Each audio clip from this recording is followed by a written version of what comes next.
Hello CMA final students, how are you all. मेरा नाम है रमनदीप सिंह, स्वागत है आपका मेरे चैनल एफएलएम के अंदर। एंड गाइस, आज हम बात करने जा रहे हैं, आपका एक नया फ्रेश पेपर स्टार्ट करने जा रहे हैं, सीएमए फाइनल लॉ। तो सीएमए फाइनल लॉ के इंट्रोडक्शन के बारे में आज हम बात करेंगे कि आपके कोर्स में क्या क्या वेटेज के सिस्टम से पेपर आता है और आपके कोर्स के अंदर क्या कहते हैं लॉ कैसे बनता है, कौन बनाता है, किस तरीके से बनाया जाता है और लॉ होता क्या है, इन सब के बारे में बात करेंगे। लेकिन पहले तुम्हारे से आज हम बात करते हैं कि तुम्हारे कोर्स में किस किस टॉपिक की क्या क्या वेटेज है। फिर हम आगे बात करेंगे लॉ क्या होता है, कैसे बनता है, कौन बनाता है, वगैरह वगैरह। जैसा आप लोगों को पता है, जो बच्चे हमारे को पहली बार देख रहे हैं, कि मैं सीएमए फाइनल, सीएमए इंटर के बच्चों को लॉ एंड ऑडिट का पेपर पढ़ाता हूं। तो अब जो हम बात करने जा रहे हैं सीएमए फाइनल लॉ के अंदर, अगर मैं आपको बात करूं तो आपका पेपर नंबर ये 13 है न्यू सिलेबस के अंदर। न्यू सिलेबस 2022 आ चुका, आपको पता है। और ये 100 मार्क्स का आपका पेपर है। और इसके अंदर आपका ये पेपर जो है वो 4 पार्ट में डिवाइड है। कंपनी लॉ जो कि 40 मार्क्स का है, आईबीसी इंसॉल्वेंसी बैंक्रप्सी कोड जो कि 10 मार्क्स का है, कॉर्पोरेट गवर्नेंस जो कि 10 मार्क्स का है, और इकोनॉमिक लॉज जो कि 40 मार्क्स के हैं। तो अगर आप सारी चीजों को जोड़ दोगे तो 100 मार्क्स का पेपर बैठता है।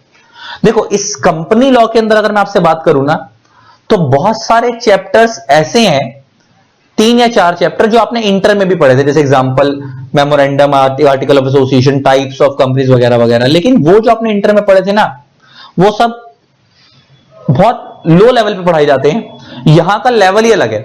मतलब फाइनल में उन टॉपिक्स को भी अलग ही लेवल पे पढ़ाया जाएगा। और ये मेरा प्रॉमिस है कि अगर कोई बच्चा इस पेपर को पहली बार पढ़ रहा है, मतलब जैसे मान लो किसी बच्चे ने इंटर में लॉ पढ़ रखा है और उसको इंटर का लॉ बहुत सारे बच्चे रट के आते हैं, बहुत सारे बच्चों ने क्लास नहीं लगाई होती है, बहुत सारे बच्चों ने जिन टीचरों से लगाई होती है उनका समझ नहीं आया होता। तो अगर किसी बच्चे को इंटर का लॉ याद नहीं भी है तो भी चलेगा। मैं आपको प्रिज्यूम करके चलूंगा कि आपको कुछ नहीं आता, मैं जीरो से बेस बनवाकर आपको पढ़ाऊंगा। तो मैं मान के चलूंगा आपने इंटर में जो भी पढ़ा वो सब नीलबटा सन्नाटा है। मैं मान के चलूंगा आपको कुछ नहीं आता, मैं फाइनल के बच्चे को भी बिल्कुल जीरो से ही पढ़ाऊंगा। तो आपको पहले का आता है नहीं आता उसको भूल जाओ, अपने मन से डर खत्म कर देना कि सर मेरे को पहले का नहीं आता। और जो कहते हैं कि मेरे को पहले का याद है, आपका भी भ्रम दूर कर देंगे, आपको भी नहीं आता। तो वो भी दिखाएंगे कैसे। जब आगे आगे बढ़ेंगे तो आपको समझ आएगा कि आपको बहुत कुछ नहीं आता। तो आपको मैंने आपके कोर्स की पेपर की वेटेज की बात बता दी कि कोर्स आपका किसकी तरीके डिवाइड है। कंपनी लॉ में आपको मेनली जो कुछ सेक्शंस आपने जो कंपनी लॉ में पहले से पढ़ रखे, आपको पता हो कंपनी लॉ में टोटल में 470 सेक्शंस हैं। लेकिन आपको पूरे नहीं पढ़ने, आपको लिमिटेड सेक्शन, अप्रोक्सीमेटली 150 से 200 सेक्शन के बीच में पढ़ाए जाएंगे बस। वो 200 सेक्शंस ऐसा नहीं कि स्टार्टिंग के 1 से लेकर 200 तक हैं, मिक्स हैं, कुछ स्टार्टिंग के हैं, कुछ बीच के हैं, कुछ लास्ट के हैं, ऐसा है आपके कोर्स में। फिर इंसॉल्वेंसी बैंक्रप्सी कोड तो पूरा अलग से एक अलग चैप्टर ही है।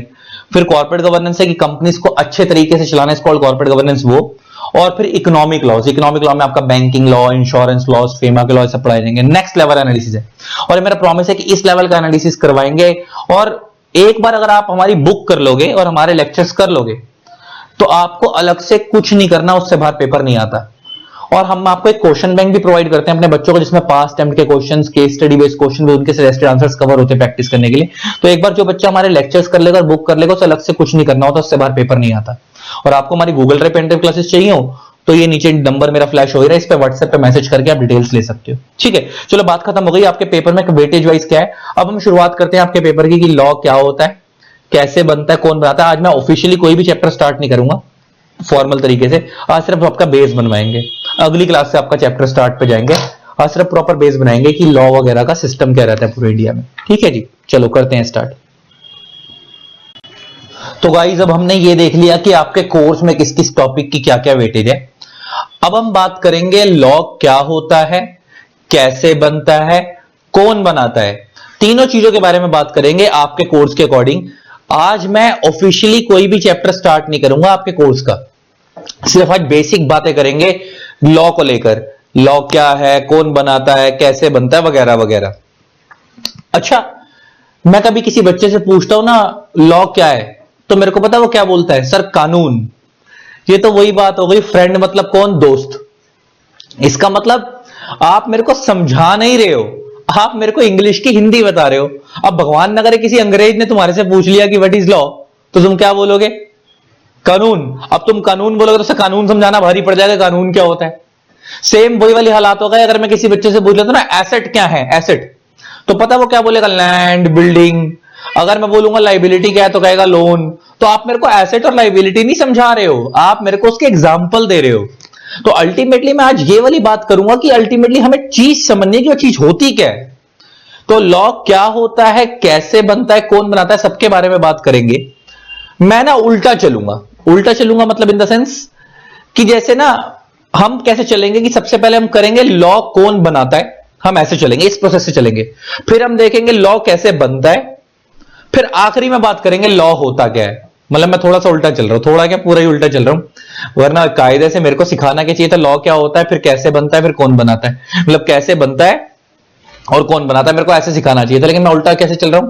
पहले मैं तुम्हारे को सिखाऊंगा आज क्या कि लॉ कौन बनाता है, कैसे बनता है, फिर आखिरी में बात करेंगे लॉ क्या होता है, फिर बात करेंगे कितने तरीके के लॉ होते हैं, उसके बारे में बात करेंगे। क्योंकि ना मैं कई बार अक्सर बंदे से पूछता हूं कि कई बार मैं बच्चे से पूछता हूं कि लॉ कौन बनाता है, तो बंदा कहता है सरकार बनाती है। जैसे हम लोग कई बार क्या होता है कोई भी लॉ गलत बन जाता है, जैसे जीएसटी आया था तो उससे बहुत सारे लोगों को नेगेटिव इंपैक्ट पड़ा, तो उसमें तो लोगों ने ना गाली देनी शुरू कर दी कि मोदी सरकार ने ये कर दिया वो कर दिया। फिर कोई और नया लॉ आता तो फिर दूसरी सरकार को गाली पड़ती है। तो ले दे कि अल्टीमेटली जो हम सरकार को गाली देते हैं कि सरकार ने ये कर दिया, सरकार ने ऐसा लॉ बना दिया, सरकार ने वैसा लॉ बना दिया, क्या एक्चुअल में सरकार लॉ बनाती भी है या नहीं, आज उसके बारे में बात करेंगे।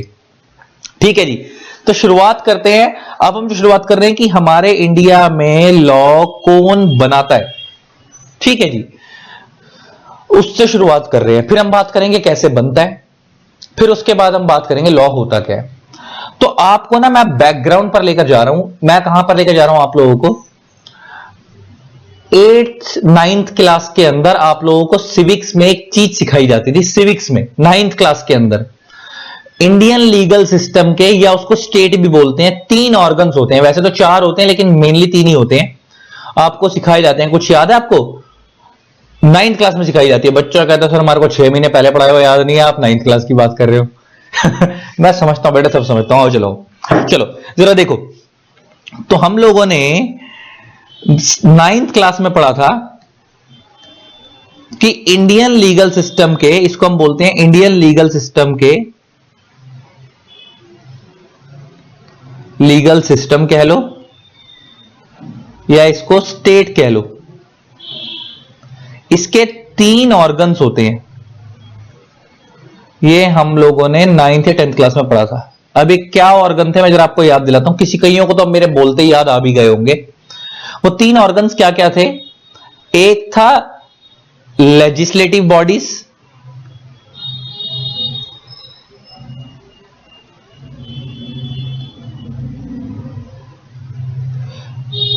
एक था एग्जीक्यूटिव बॉडीज,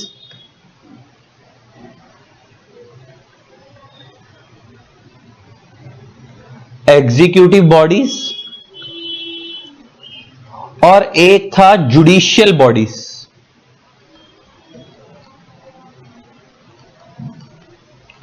जुडिशियल बॉडीज, कुछ लोग ना इसको 4 ऑर्गन भी बोलते हैं, चौथा पिलर भी बोलते हैं, मीडिया भी इसमें कवर करते हैं, लेकिन हमारा उससे कोई खास लेना देना है नहीं। हमारे लीगल पर्सपेक्टिव से इंडियन लीगल सिस्टम के 3 ऑर्गन है, लेजिस्लेटिव बॉडीज, एग्जीक्यूटिव बॉडीज और जुडिशियल बॉडीज। ये अगर मैं आपको लेके जा रहा हूं 9th 10th में आपको पढ़ाया गया था। अब इनका काम क्या होता है?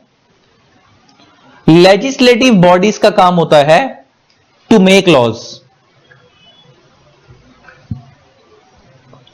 हमारे इंडिया में जो बॉडीज लॉ बनाती हैं उनको हम बोलते हैं लेजिस्लेटिव बॉडी, लॉ बनाने का काम इनका है। एग्जीक्यूटिव बॉडीज का काम होता है to implement the laws.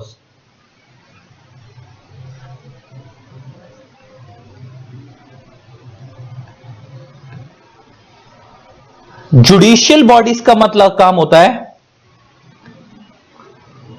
To interpret the law and pass the judgement.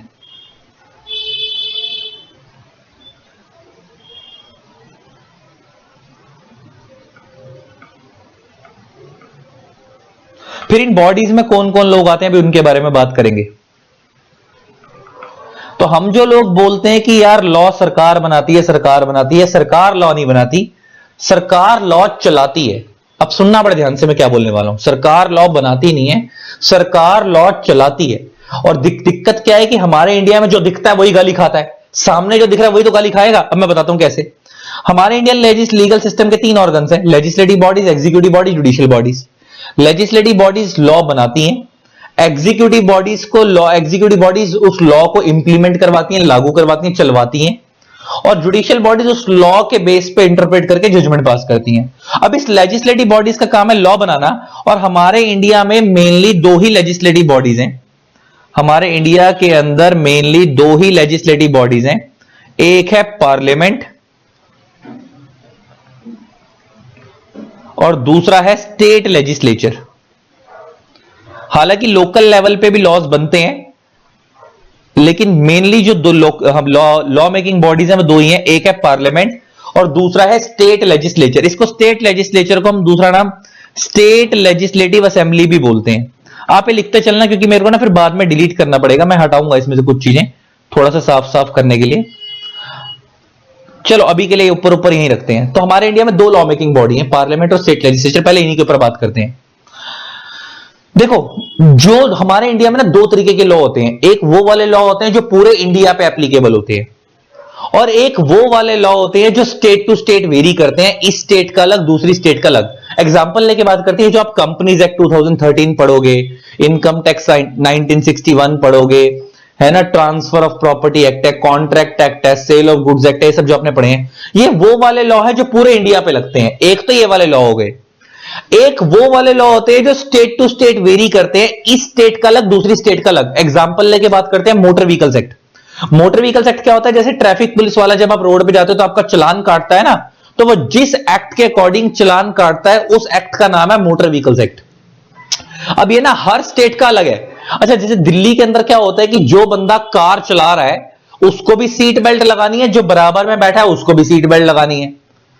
और साथ में दिल्ली के अंदर एक ऐसा भी सिस्टम है कि अगर कोई बंदा स्कूटर या बाइक चला रहा है, 2 व्हीलर चला रहा है, तो उसमें आगे जो बैठ के चला रहा है उसको भी हेलमेट लगाना है, पीछे जो बैठा है उसे भी हेलमेट लगाना है। लेकिन बहुत सारी स्टेट ऐसी है जहां पे सिर्फ आगे बाइक चलाने वाले को हेलमेट पहनना है, पीछे वाले को नहीं पहनना। बहुत सारी स्टेट ऐसे जहां पे सिर्फ कार चलाने वाले को सीट बेल्ट लगानी है, बराबर वाले को नहीं लगानी है। और चलान का रेट भी अलग अलग है। दिल्ली में रेड लाइट जंप करने का चलान का रेट अलग है, दूसरी स्टेट में अलग है। तो अल्टीमेटली ऐसा क्यों हो पा रहा है? वो इसलिए हो पा रहा है क्योंकि हर स्टेट का मोटर व्हीकल्स एक्ट अपना अपना है, उनकी स्टेट के अकॉर्डिंग वेरी करता है। हर स्टेट के लॉ अपने हिसाब से बने हुए हैं ये वाले।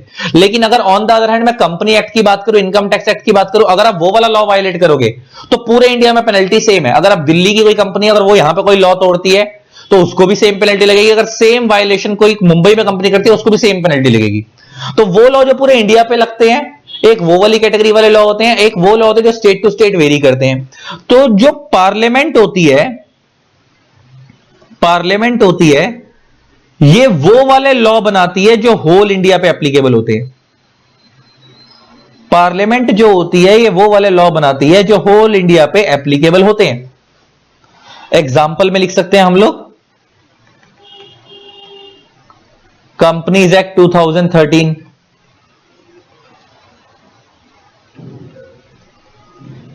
इनकम टैक्स एक्ट 1961,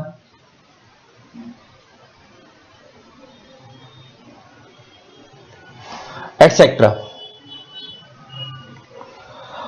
जो दूसरी लॉ मेकिंग बॉडी है वो कौन है? State legislature.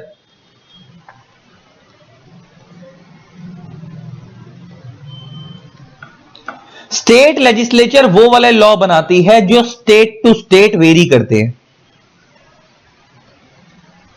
State to state क्या करते हैं? वेरी करते हैं। मतलब इस स्टेट का अलग दूसरी स्टेट का अलग, हर स्टेट में अलग है। तो इसके एग्जांपल में क्या लिख सकते हैं? मोटर व्हीकल्स एक्ट,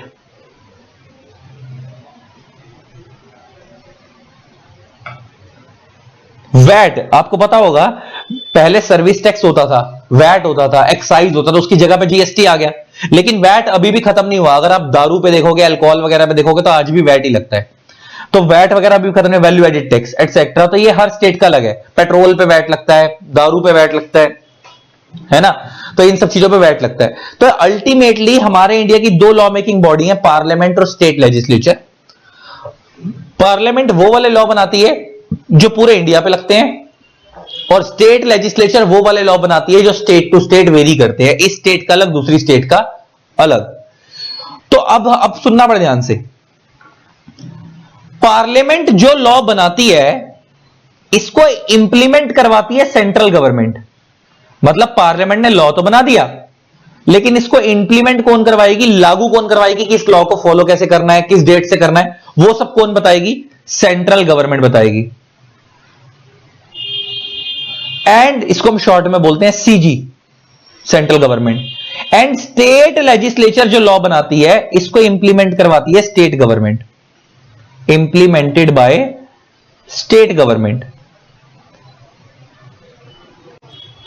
इसको हम शॉर्ट में बोलते हैं SG, implemented by state government. तो पार्लियामेंट ने जो लॉ बनाया उसको लागू कौन करवाएगी, कि मतलब अब लॉ तो बन गया, अब इसको किस डेट से फॉलो करना है, किस तरीके से फॉलो करना है, वो कौन बताएगी, सेंट्रल गवर्नमेंट। और स्टेट गवर्नमेंट ने, स्टेट लेजिस्लेचर ने जो लॉ बनाया उसको इंप्लीमेंट कैसे करना है वो कौन बताएगी, स्टेट गवर्नमेंट। अब सुनना बड़े ध्यान से, देखो जब मैं बोल रहा हूं ना पार्लियामेंट, तो पार्लियामेंट के अंदर जो लीडिंग सरकार है, जैसे अभी इंडिया के अंदर मोदी सरकार है सेंट्रल गवर्नमेंट पे, सेंट्रल लेवल पे, वो लीडिंग सरकार हो गई। तो पार्लियामेंट के अंदर जो लीडिंग सरकार है, गवर्नमेंट है, वो भी होती है, प्लस ऑपोजिशन भी होती है, दोनों होते हैं ना। पार्लियामेंट में जब वोटिंग करवाई जाती है, जब नया लॉ बनता है, तो वहां पे दोनों होते हैं, अपोजिशन वाले भी होते हैं और लीडिंग सरकार भी होती है। तो हम ये कैसे बोल सकते हैं कि सरकार ने लॉ बनाया, सरकार लॉ बना नहीं रही है। एक बार जब वो लॉ बन जाएगा तो उसको लागू कौन करवाएगी, लीडिंग सरकार, सेंट्रल गवर्नमेंट। तो हमारे अभी से इंडिया में लीडिंग सरकार कौन है, बीजेपी। तो उसको लागू कौन करवाएगी, बीजेपी करवाएगी, कि इसको फॉलो कैसे करना है, इंप्लीमेंट कैसे करवाना है, किस डेट से फॉलो करना है, वो सब बीजेपी बताएगी। लेकिन जिस टाइम वो लॉ बन रहा था उस टाइम पे पार्लियामेंट में दोनों लोग थे, लीडिंग सरकार भी और ऑपोजिशन भी। तो इसलिए सरकार लॉ बनाती नहीं है, क्योंकि अगर हम ये बोलेंगे सरकार लॉ बना रही तो ऑपोजिशन का क्या काम है।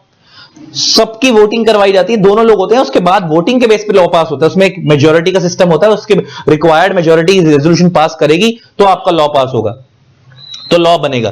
तो पार्लियामेंट जब लॉ बनाती है तो उसके अंदर तो लोग दोनों होते हैं, लेकिन जब एक बार वो लॉ बन गया तो उसको लागू कौन करवाती है, सेंट्रल गवर्नमेंट। तो जब भी कोई लॉ आता है ना, तो हम लोग सरकार को गाली देते हैं, साला सरकार ने ऐसा कर दिया। वो इसलिए गाली देते हैं क्योंकि नजरों में इंप्लीमेंट कौन करवा रही है, बीजेपी सरकार। सेम ऐसे अगर मैं दिल्ली के हिसाब से बात करूं, तो जब वो लॉ बना होगा तो स्टेट लेजिस्लेचर ने बनाया होगा, लेकिन जब उसको लागू करवा रही होगी तो दिल्ली के अंदर जो लीडिंग सरकार है वो करवा रही होगी, जैसे केजरीवाल की सरकार है वो करवा रही होगी उसको लागू। अब जब उसे लागू वो करवा रही होगी तो हम लोग गाली किसको दे देंगे कि ये लोग ये कर रहे हैं। तो अल्टीमेटली मैं कहना, आम आदमी पार्टी ये कर रही है, तो अल्टीमेटली मैं कहना ये चाह रहा हूं कि लॉ मेकिंग बॉडीज कौन कौन है, याद रखना, पार्लियामेंट और स्टेट लेजिस्लेचर। सरकार लॉ नहीं बनाती, लेकिन जब वो बन जाते हैं तो उसको लागू कौन करवाती है, सरकार करवाती है। अब लोगों की नजरों में सरकार ही लॉ जो है इंप्लीमेंट करवा रही है, तो गाली भी किसको पड़ती है, सरकार को। जैसे एग्जांपल लेके बात करते हैं, अभी जो मोटर व्हीकल्स एक्ट है इसको बनाया किसने है, स्टेट लेजिस्लेचर ने। इन्होंने लॉ बनाकर छोड़ दिया। अब रोड पे खड़ा हुआ ट्रैफिक पुलिस वाला चालान काट रहा है। अच्छा, चालान जो काट रहा है वो तो सरकार का पार्ट है, वो स्टेट लेजिस्लेचर का पार्ट थोड़ी है, वो तो सरकार का हिस्सा है, गवर्नमेंट बॉडी का हिस्सा है। पुलिस एक गवर्नमेंट का डिपार्टमेंट है, वो उसका हिस्सा है।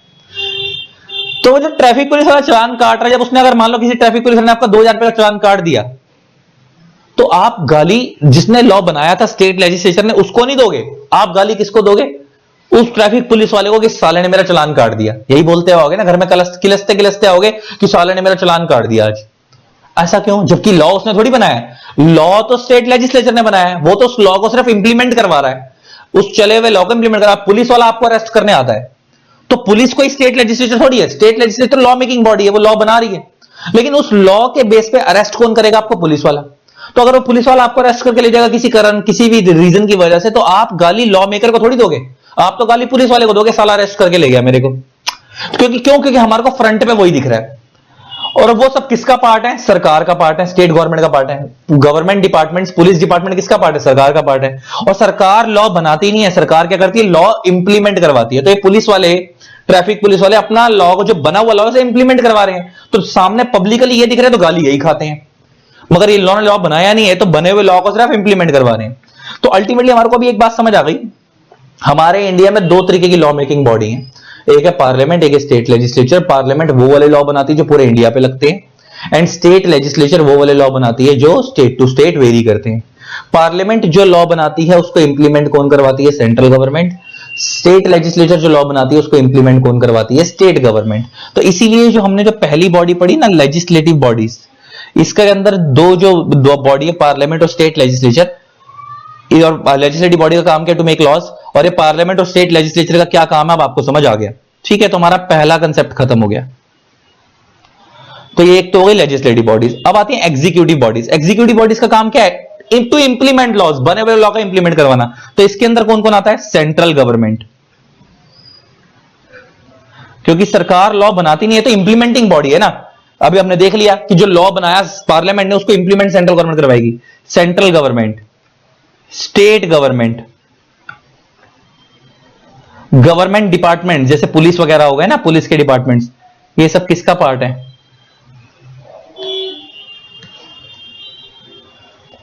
Government departments. अच्छा, इसके अलावा मिनिस्ट्रीज। हमारे इंडिया में क्या होता है?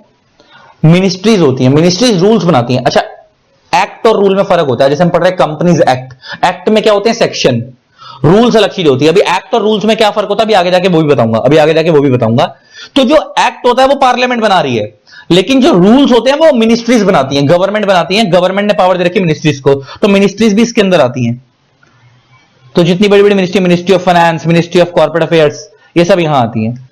तो अब एक आपको समझ आ गई। तो पहली बॉडी है हमारे इंडिया में लेजिस्लेटिव बॉडी, जिनका काम है लॉ बनाना, और जो लॉ बन गया उसको लागू कौन करवाती है? सरकार करवाती है। तो एग्जीक्यूटिव बॉडीज के अंदर वो लोग आते हैं जो पुलिस वाले हो गए, ये सब हो गए, ये सब यहां आते हैं एग्जीक्यूटिव बॉडीज में।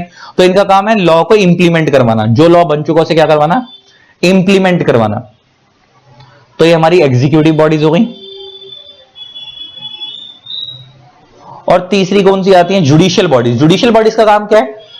अगर कोई जब डिस्प्यूट हो गया तो इस लॉ, उसी जो लॉ पार्लियामेंट ने बनाया उसको पढ़ के उसके बेस पे जजमेंट पास करना।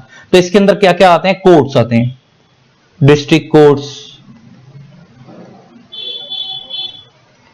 High courts,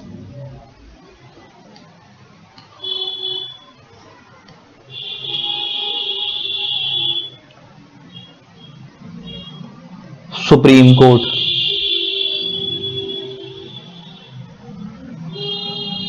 etcetera. तो इसके अंदर कौन आते हैं? कोर्ट्स वगैरह आते हैं। तो हमारे इंडिया में तीन लॉ मेकिंग बॉडीज है, लॉ मेकिंग बॉडी कह रहा हूं, सॉरी, तीन हमारे इंडियन लीगल सिस्टम के तीन ऑर्गन है स्टेट के, तीन organ, legislative bodies, executive bodies, judicial bodies.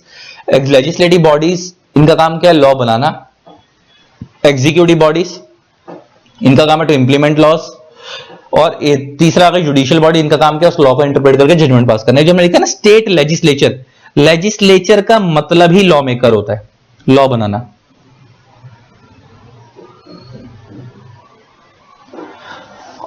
अच्छा, एक बात और, तुमने सुना होगा ना एमपी एमएलए। ये एमपी एमएलए क्या होते हैं मैं तुम्हें समझाता हूं। देखो, एमपी क्या होता है और एमएलए क्या होता है, तुम सुनना। देखो, जो लोग पार्लियामेंट में काम करते हैं वो पार्लियामेंट के मेंबर्स हो गए। जो लोग पार्लियामेंट में काम करते हैं पार्लियामेंट के मेंबर्स हो गए, तो उन्हें हम बोलते हैं मेंबर्स ऑफ पार्लियामेंट। वो बोलते हैं ना चाचा हमारा विधायक है, मेंबर्स ऑफ पार्लियामेंट। तो इनको हम शॉर्ट में बोलते हैं एमपी। एंड जो लोग स्टेट लेजिस्लेटिव असेंबली में काम करते हैं वो वहां के मेंबर हो गए।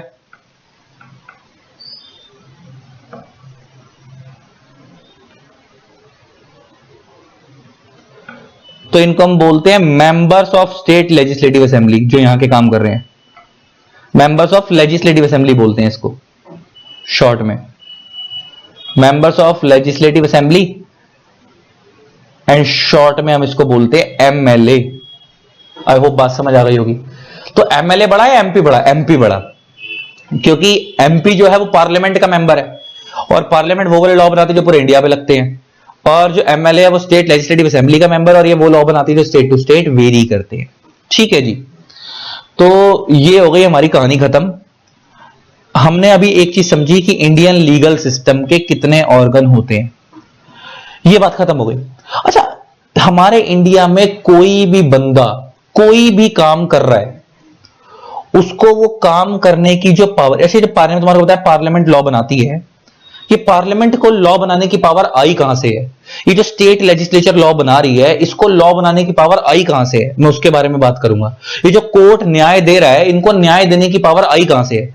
हमारे इंडिया में कोई भी बंदा कोई भी काम कर रहा है, उन सबको वो काम करने की पावर कहां से आई है? वो आई है भारत के संविधान से, कॉन्स्टिट्यूशन ऑफ इंडिया से।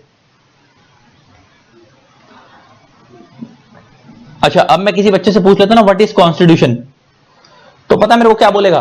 सर संविधान, फिर वही वाली बात, तुम मेरे को समझा नहीं रहे हो कॉन्स्टिट्यूशन क्या होता है, तुम मेरे को यह बता रहे हो कि कॉन्स्टिट्यूशन की हिंदी क्या है, संविधान। तो अब मैं तुम्हारे को पहले यह बताऊंगा कि कॉन्स्टिट्यूशन होता क्या है, ये बात करेंगे। तो कॉन्स्टिट्यूशन, संविधान तो हिंदी में बोलते हैं, लेकिन एक्चुअल में कॉन्स्टिट्यूशन का काम क्या है, तो मैंने तुम्हारे को बताया कि इंडिया में कोई भी बंदा कोई भी काम कर रहा है, उसको वो काम करने की पावर कहां से आई है, कॉन्स्टिट्यूशन इंडिया से। अच्छा, किसने बनाया था कॉन्स्टिट्यूशन?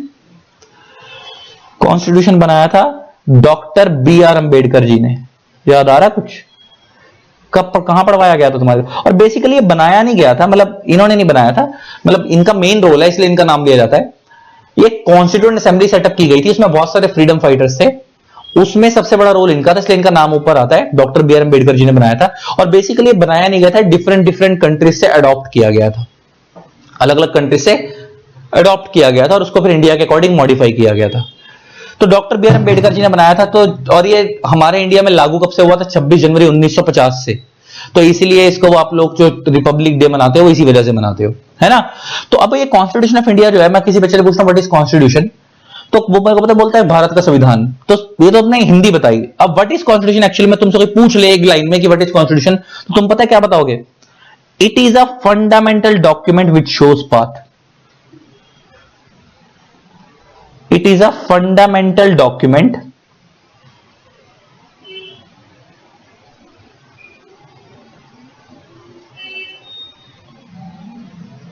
which shows path। तो कॉन्स्टिट्यूशन क्या है? एक फंडामेंटल डॉक्यूमेंट है जो रास्ता दिखाता है कि देश चलेगा कैसे। मैंने अभी तुम्हारा को क्या बोला? फंडामेंटल मीन सुप्रीम, इससे ऊपर कुछ नहीं।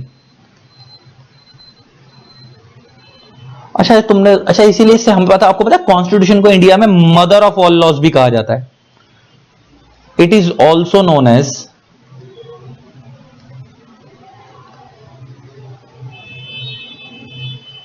Mother of all laws. Constitution को इसलिए मदर ऑफ ऑल लॉज भी कहा जाता है क्योंकि इंडिया में कोई भी बंदा कोई भी काम कर रहा है, लॉ मेकर लॉ बना रहा है, उनको लॉ बनाने की पावर किसने दी? संविधान ने। पुलिस वाला रोड पे खड़े होकर काम कर रहा है, वो एग्जीक्यूटिव बॉडीज जो भी काम कर रही है उनको पावर किसने दी? सरकार ने, संविधान ने। कोर्ट न्याय दे रहे हैं, उनको न्याय देने की पावर किसने दी? संविधान ने। तो इंडिया में कोई भी बंदा कोई भी काम कर रहा है, उनको वो काम करने की पावर कहां से? संविधान से। तो इसलिए कहा जाता है it is a fundamental document which shows path, मतलब जो ये बताएगा वही होगा, इसके अलावा कुछ नहीं होगा, इससे ऊपर कुछ नहीं है, इससे ऊपर भारत में कुछ नहीं है। It is a fundamental document, इसलिए fundamental mean supreme, which shows path. Path means रास्ता दिखाता है कि कंट्री चलेगी कैसे, कंट्री चलेगी कैसे। तो जब मैंने तुम्हारे को ऊपर बताया कि भाई ये जो पार्लियामेंट लॉ बनाती है जो पूरे इंडिया पे लगते हैं, स्टेट लेजिस्लेचर वो वाले लॉ बनाती है जो स्टेट टू स्टेट वेरी करते हैं, इनके पास ये लॉ बनाने की पावर आई कहां से? तो मैं वो बात कर रहा हूं, मैंने बोला ना कॉन्स्टिट्यूशन से आई है। तो कॉन्स्टिट्यूशन में कहां से आई है ये पावर, अब मैं वो बताने जा रहा हूं। हमारे इंडिया में ना कॉन्स्टिट्यूशन के अंदर एक शेड्यूल 7 है। कॉन्स्टिट्यूशन के अंदर क्या है? एक शेड्यूल 7। ये भी तुम्हारे लोगों को आई थिंक 9th क्लास के अंदर या 10th क्लास के अंदर पढ़ाया गया होगा, वही सिविक्स वगैरह के अंदर। और इसमें आपको याद होगा शेड्यूल 7 में 3 लिस्ट दी हुई थी, आपको याद होगा स्कूल में पढ़ाया गया हो। List 1, list 2, list 3। लिस्ट 1 का मतलब है यूनियन लिस्ट, याद आ रहा है कुछ? लिस्ट 2 का मतलब है स्टेट लिस्ट, एंड लिस्ट 3 का मतलब है कॉन्करेंट लिस्ट। हमारे इंडिया में ना इन लिस्ट के अंदर ना शेड्यूल 7 के अंदर, कॉन्स्टिट्यूशन शेड्यूल 7 में 3 लिस्ट दी हुई हैं, लिस्ट 1, लिस्ट 2, लिस्ट 3। उसमें ना बहुत सारी आइटम्स दी हुई हैं, मैं भी तुम्हें दिखाऊंगा। उन आइटम्स का मतलब है मैटर्स। तो जो मैटर्स लिस्ट 1 में आ रहे हैं, लॉ कहता है उन मैटर्स पे लॉ कौन बनाएगी? पार्लियामेंट बनाएगी। जो मैटर्स लिस्ट 1 में आ रहे हैं, यहां पे लॉ मेकिंग बॉडी कौन है? पार्लियामेंट। पार्लियामेंट कौन है उन मैटर्स के लिए? Law making body. तो जो भी मैटर्स लिस्ट 1 में आ रहे हैं उनसे रिलेटेड लॉ कौन बनाएगी? पार्लियामेंट। और जो लॉ पार्लियामेंट बनाती है आपको पता है वो होल इंडिया पे एप्लीकेबल होते हैं। जो मैटर्स लिस्ट 2 के अंदर आ रहे हैं वहां पे लॉ मेकिंग बॉडी है स्टेट लेजिस्लेचर, स्टेट लेजिस्लेचर। और आपको पता ही है यहां की लॉ मेकिंग बॉडी है। तो इन मैटर्स जो भी अभी तुम्हें दिखाऊंगा कौन कौन से मैटर्स कौन सी लिस्ट में आते हैं। तो तो जो लिस्ट 2 में मैटर्स आ रहे हैं उन मैटर्स के ऊपर लॉ कौन बनाएगी? State legislature.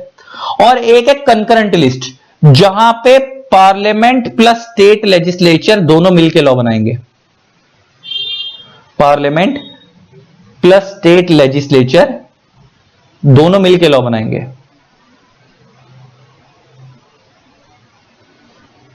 दोनों ही लॉ मेकिंग बॉडी हैं, दोनों मिलकर लॉ बनाएंगे। और नीचे एक नोट और डाल लो, in case of any conflict arises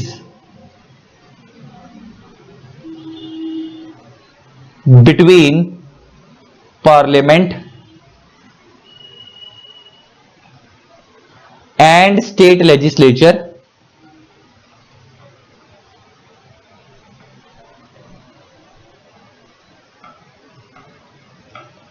then parliament will prevail over state legislature.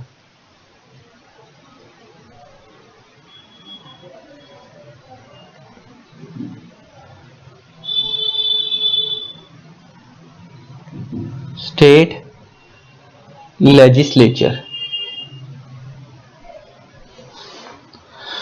तो मैंने बताया जी, मैंने तुम्हारे बताया ना, ऊपर हमने पढ़ा कि लेजिस्लेटिव बॉडीज लॉ बनाती हैं, एग्जीक्यूटिव बॉडीज लॉ को इंप्लीमेंट कराती है, जुडिशियल बॉडीज लॉ को लॉ के बेस पे न्याय देती है। तो मैंने बोला तुम्हारे को जो भी बॉडी इंडिया में जो भी काम कर रही है, उनको वो काम करने की पावर कहां से आई है? भारत के संविधान से। तो मैंने उसमें भारत के संविधान में तुम्हारे को मैंने बताया कि पावर कहां से आई है। जो लॉ मेकर जो लॉ बना रहे हैं उनको संविधान में पावर कहां दी गई है? कॉन्स्टिट्यूशन के शेड्यूल 7 में दी गई है। और कॉन्स्टिट्यूशन शेड्यूल 7 में पावर कहां पे दी गई है? 3 लिस्ट दी हुई है वहां पे, लिस्ट 1, लिस्ट 2, लिस्ट 3। लिस्ट 1 में पार्लियामेंट के पास पावर है टू मेक लॉस। लिस्ट 1 में बड़े सारे मैटर दिए हुए हैं, उनसे रिलेटेड लॉ कौन बनाएगी? पार्लियामेंट। लिस्ट 2 में बड़े सारे मैटर दिए हुए हैं, उनसे रिलेटेड लॉ कौन बनाएगी? State legislature. और लिस्ट 3 में बड़े सारे मैटर दिए हुए हैं, उनसे रिलेटेड लॉ कौन बनाएगी? पार्लियामेंट प्लस स्टेट लेजिस्लेचर दोनों मिलके। अच्छा, इसलिए आपको याद होगा मैंने जो तुम्हारे को एग्जांपल दिया था कंपनीज एक्ट, और मैंने बोला था वो लोग पार्लियामेंट आती है। इसका मतलब कंपनीज वाला मैटर कहां पे होगा? लिस्ट 1 में होगा। इनकम टैक्स वाला मैटर कहां पे होगा? लिस्ट 1 में होगा। लेकिन मैंने तुम्हारे को बताया था कि वैट दारू पे लगता है, पुलिस जो चलान काटती है, पुलिस हर स्टेट की अलग होती है, तो उनसे रिलेटेड जो लॉज हैं वो यहां दिए हुए हैं स्टेट लिस्ट में। और कुछ लॉ ऐसे हैं जहां पे दोनों मिलकर बनाती हैं सरकार, पार्लियामेंट भी और स्टेट लेजिस्लेचर भी। इस एग्जांपल लेके बात करते हैं। तुमने कई बार देखा होगा, जो लोग दिल्ली से हम जानते हैं कि दिल्ली में कई बार अगर जमुना में पानी भर जाता है तो हम लोग, अगर पानी ज्यादा हो जाता है तो हम लोग हरियाणा छोड़ देते हैं, और हरियाणा में अगर पानी ज्यादा होता है तो वो लोग दिल्ली छोड़ देते हैं। अगर ये पावर स्टेट के हाथ में हो तो मजाल है कि एक स्टेट दूसरी स्टेट को पानी छोड़ने दे दूसरी स्टेट के अंदर। तो ऐसे वाले जो मैटर है जहां पे दो स्टेट में कंफ्लिक्ट हो सकता है, ऐसे मैटर्स को लिस्ट 3 में डाला गया कि जहां पे अगर कोई 2 स्टेट में कंफ्लिक्ट हुआ तो पार्लियामेंट भी इन्वॉल्व हो जाएगी और फिर मिलकर लॉ बनाया जाएगा। और इसलिए मैंने एक नोट भी डलवाया, in case of any conflict arises between parliament and state legislature, parliament will prevail over state legislature. Prevail का मतलब होता है ओवरराइड। तो मान लो 2 स्टेट आपस में लड़ रही हैं कि भाई मैं पानी छोड़ने नहीं दूंगी, वो कह रहा है हमको छुड़वाना है पानी क्योंकि हमारे यहां ज्यादा हो रहा है, वो आपस में लड़ गई। तो पार्लियामेंट ने बोला छोड़ो, अब स्टेट मुकर रही है नहीं मैं नहीं छोड़ूंगी पानी, या दूसरी स्टेट कह रही है मैं तो पानी लूंगी नहीं अपने पास। अगर ऐसा कोई भी डिस्प्यूट हो तो पार्लियामेंट जो बोलेगी वही माना जाएगा। तो पार्लियामेंट और स्टेट लेजिस्लेचर दोनों मिलकर बनाते हैं, और अगर स्टेट ज्यादा अड़ंगे डालेगी तो पार्लियामेंट की बात मानी जाएगी, स्टेट की बात नहीं मानी जाएगी, जो लिस्ट 3 के मैटर्स हैं उनमें।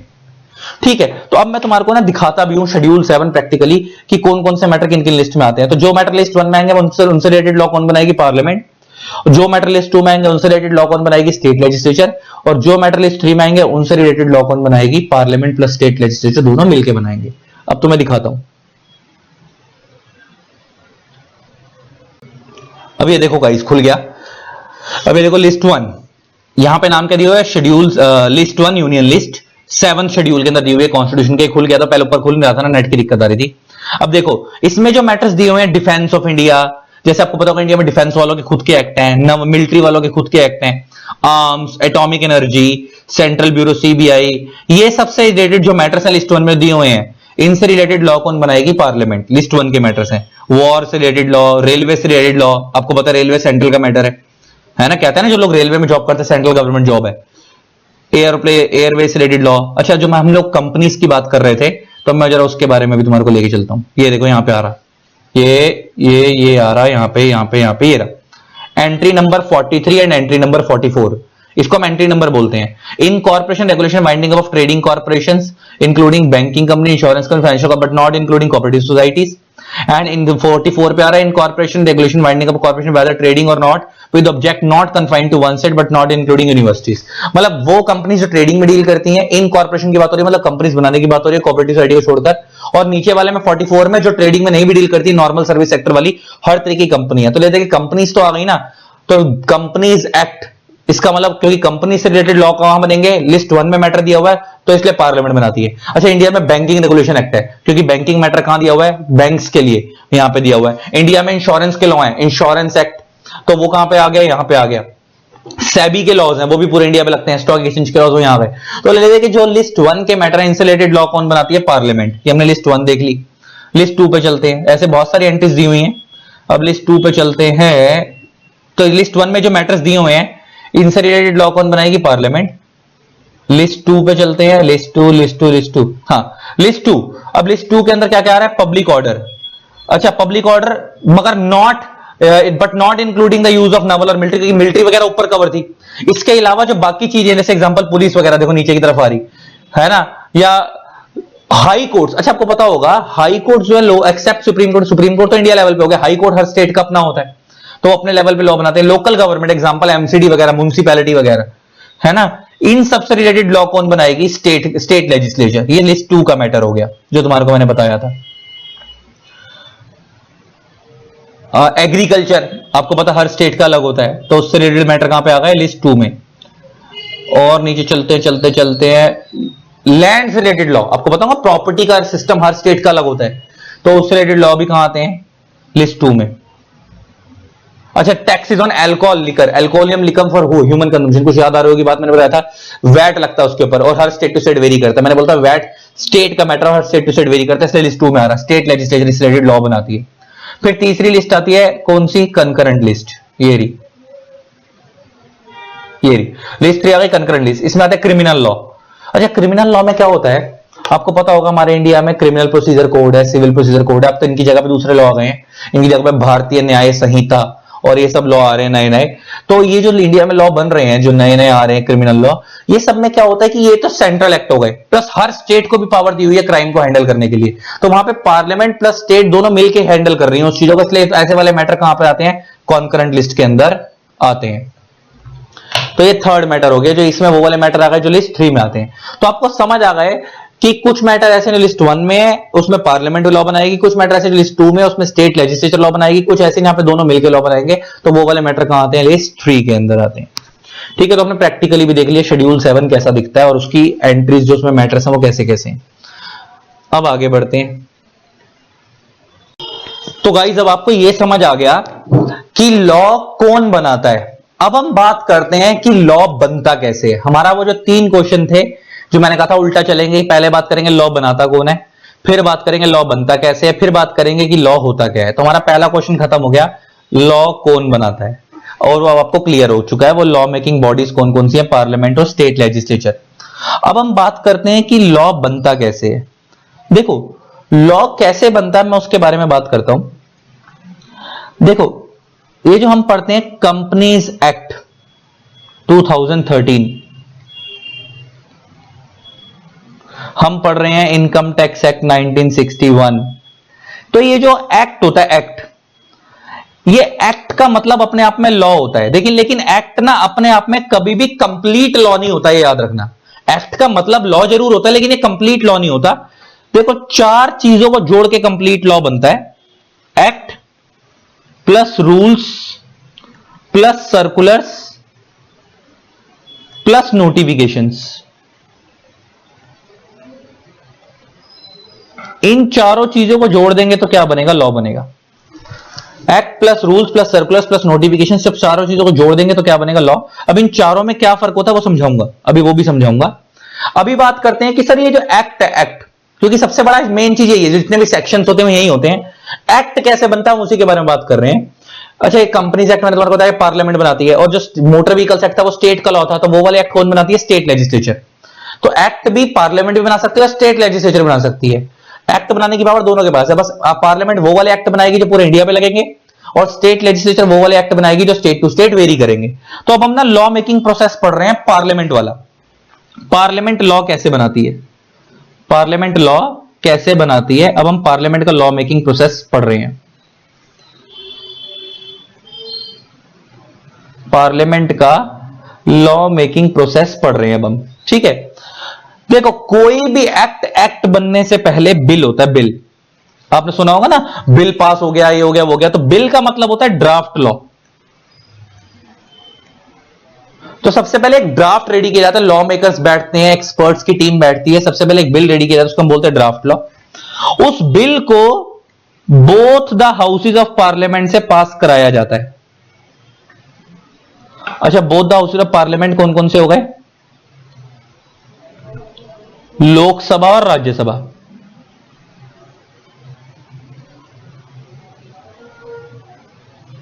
लोकसभा और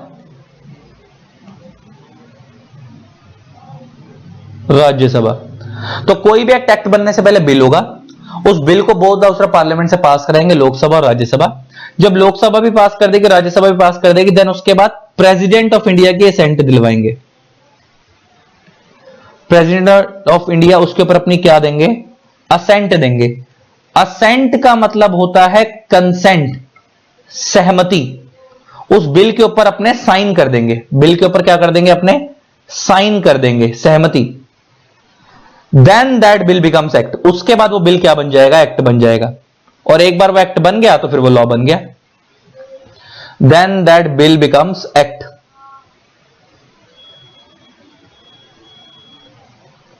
और एक बार वो बिल बन गया तो वो क्या बन गया? लॉ बन गया। अच्छा, एक्ट का ए हमेशा कैपिटल में रहेगा, याद रखना। अगर एक्ट का ए हमेशा कैपिटल में रहेगा, अगर स्मॉल में होगा तो फिर वो एक्टिविटी बन जाएगा। हम खाना खा रहे हैं, वो एक एक्टिविटी, हम साइकिल चला रहे हैं, एक्टिविटी है, वो एक्टिविटी बन जाएगा। एक्ट का ए हमेशा कैपिटल रहेगा, याद रखना। लॉ तभी कहलाएगा वो। तो कोई भी एक्ट कैसे बनता है? और एक्ट बन गया तो मतलब लॉ बन गया। तो कोई भी एक्ट बनने से पहले बिल होता है, उस बिल को both the house of parliament से पास कराएंगे, लोकसभा राज्यसभा।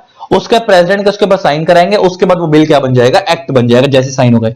अब ये एक्ट बन तो गया, लेकिन अब ये मुद्दा आता है कि सर ये लॉ बन तो गया, लेकिन ये इफेक्टिव कब से होगा, लागू कब से होगा?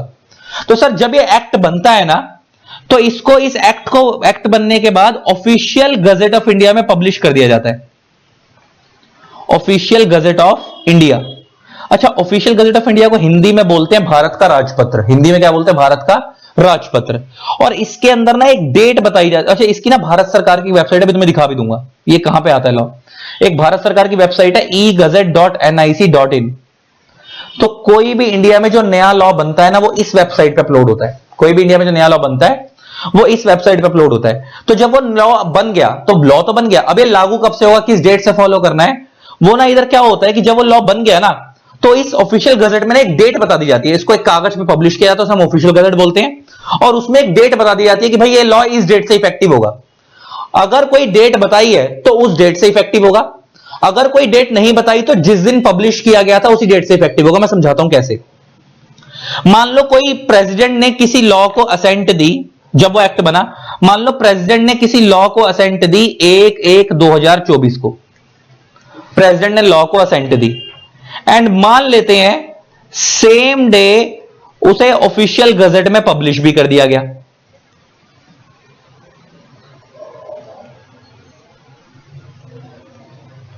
एंड पब्लिश करने के बाद जब उसको कागज में लिख के डाल दिया गया, ऑफिशियल गजेट में भारत सरकार की वेबसाइट पर अपलोड कर दिया गया, तो उसके अंदर लिख दिया गया कि भाई इस लॉ की जो इफेक्टिव डेट है, इस लॉ की जो इफेक्टिव डेट है वो है 15/6/2024।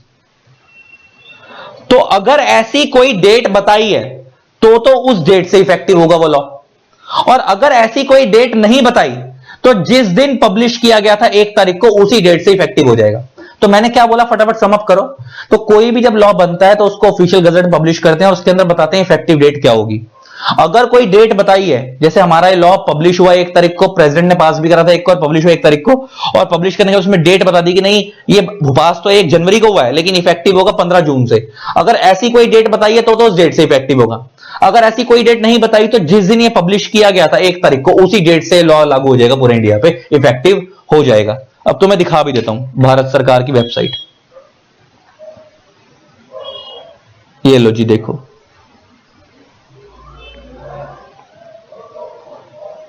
देखो egazette.nic.in, ये हमारी भारत सरकार की वेबसाइट है।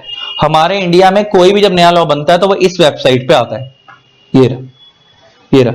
अच्छा, वो लॉ किस मिनिस्ट्री, देखो ये देखो पब्लिश डेट आ रही है, ये लॉ बना होगा। अच्छा, वो लॉ किस मिनिस्ट्री में आता है वो भी लिखा होता है। जैसे हमारा companies act, ministry of corporate affairs उससे रिलेटेड रूल्स बनाती है तो वो उसके अंडर आता है। हमारा income tax act ministry of finance के अंडर आता है। तो यहाँ पे लॉ पब्लिश होता है, इस डेट को पब्लिश डेट लिखी होती है। यहां से आप उस लॉ को डाउनलोड कर सकते हो इस वेबसाइट से आके, और वो लॉ किस मिनिस्ट्री के अंदर आता है यहाँ पे ये सब लिखा होता है। तो इस वेबसाइट से निकालते हैं। लेकिन हम लोग ना प्रैक्टिकली इस वेबसाइट पे आते नहीं है, क्योंकि हमारा मेनली काम कॉर्पोरेट लॉस पे होता है। तो हमारे को कोई भी नया लॉ देखना होता है या कोई भी नई अमेंडमेंट देखनी होती है तो हम यहां से निकालते हैं। मैं तुम्हें दिखाता हूं कहां से, हम कहां से देखते हैं, दिखाता हूं। हम जाते हैं यहां एमसीए की साइट पे, मिनिस्ट्री ऑफ कॉर्पोरेट अफेयर्स की साइट पे। हम इस वेबसाइट पे आते हैं, हमें कोई भी नया लॉ देखना होता है तो हम यहां आते हैं। यहां पे आने के बाद हम जाते हैं एक्ट एंड रूल्स में। तो इस वेबसाइट के अंदर यहां पे हमारे को ये एक्ट मिल जाएंगे। तो इन एक्ट से related companies act, LLP act, insolvency bankruptcy code, competition act वगैरह वगैरह, हमारा इन सब से काम पड़ता है। और इससे रिलेटेड कोई भी अमेंडमेंट आती है, चेंजेस आती है, वो नोटिफिकेशन वाले कॉलम में हमारे को यहां दिख जाते हैं। ये आ गए, जैसे एलएलपी एक्ट में अमेंडमेंट आई है, देखो बता रहा है जी 9/11/2023 को, तो हम यहां से निकाल लेंगे। कंपनीज एक्ट में अमेंडमेंट आई है तो वो आई है जी कब, 27/10/2023 को, तो हम यहां से निकाल लेंगे। तो हम इसे क्लिक करेंगे तो एक्ट में अमेंडमेंट आ रही है, तो वो भी वापस कैसे पब्लिश होगी, ऑफिशियल गजट ऑफ इंडिया में। तो ये देखो यहाँ पे लिखा हुआ गजट ऑफ इंडिया, इसे हिंदी में बोलते हैं भारत का राजपत्र। और यहाँ पे इसमें डेट बताई हुई है कि देखो नीचे किस डेट से इफेक्टिव होगा। तो मैं इंग्लिश में दिखाता हूँ। ये रहा, कोई अमेंडमेंट आई, अब अमेंडमेंट आने के बाद यहाँ पे लिखा हुआ है, देखो अमेंडमेंट कब आई, 27 अक्टूबर 2023 को। और यहाँ पे इन्होंने लिख दिया कि अमेंडमेंट कब से इफेक्टिव होगी, तो मैं दिखाते हैं, they shall come into force on the date of publication the official gazette. मतलब जिस दिन ये ऑफिशियल गजट पब्लिश हुई उसी दिन से इफेक्टिव होंगी। और ऑफिशियल गजट पब्लिश कब हुई थी, 27 अक्टूबर को, तो सेम डे से इफेक्टिव होंगी। तो मैंने क्या बताया, अगर कोई डेट बताइए अलग से कि इस डेट को इफेक्टिव होगा तो उस डेट से, अगर कोई डेट नहीं बताई जिस दिन हम ऑफिशियल गजट में पब्लिश करते हैं उसी डेट से इफेक्टिव होता है। तो गजट क्या होता है, कुछ नहीं है, एक जो अमेंडमेंट बने उसे कागज पे पब्लिश कर दिया, उसके बाद उस भारत सरकार की वेबसाइट पे, ई गजट वाली वेबसाइट पे डाल दिया, तो उसको हम नाम दे देते हैं ऑफिशियल गजट ऑफ इंडिया। और इसको हिंदी में क्या बोलते हैं, भारत का राजपत्र। ये जस्ट लाइक वैसे ही है, ये जस्ट लाइक पता है कैसा, जैसे ना तुम्हारे स्कूल में नोटिस बोर्ड होता था, तो उस नोटिस बोर्ड का काम क्या होता था कि कोई भी अगर कोई इंफॉर्मेशन देनी होती थी स्कूल वालों को कि कल छुट्टी है, तो वो नोटिस बोर्ड पे लिखा देते थे टुमारो इज हॉलिडे, तो पूरे स्कूल को इन्फॉर्म हो जाता था। तो सेम ये egazette.nic.in भारत सरकार की जो वेबसाइट है, इसका काम क्या है कि कोई भी जो नया लॉ आएगा वो इस वेबसाइट पर अपलोड कर दिया जाएगा, तो इससे पूरे भारत को पता लग जाएगा कि भाई नया लॉ आ चुका है। ये इसका काम है। अच्छा, ये जस्ट लाइक पता है क्या है, जैसे इसको भारत का राजपत्र क्यों बोलते हैं, इसका लॉजिक बताता हूं। पुराने जमाने में ना जब राजा महाराजाओं का टाइम होता था तो उस टाइम पे ना लॉस पता है कैसे बनते थे, एनिमल्स की स्किन काटकर बनाए जाते थे, पत्थरों पे लिखकर बनाए जाते थे। वो तुमने सुना होगा ना, कुछ लोग डायलॉग मारते हैं, मेरी जुबान पत्थर की लकीर है। वो इसीलिए मारते हैं क्योंकि पुराने जमाने में जब लॉ एक बार पत्थर पे लिखवा दिया जाता था तो उसके बाद मिटाया नहीं जाता था, उसके बाद मिटाया नहीं जाता था, इसलिए हम उसे बोलते थे कि मेरी जुबान पत्थर की लकीर है।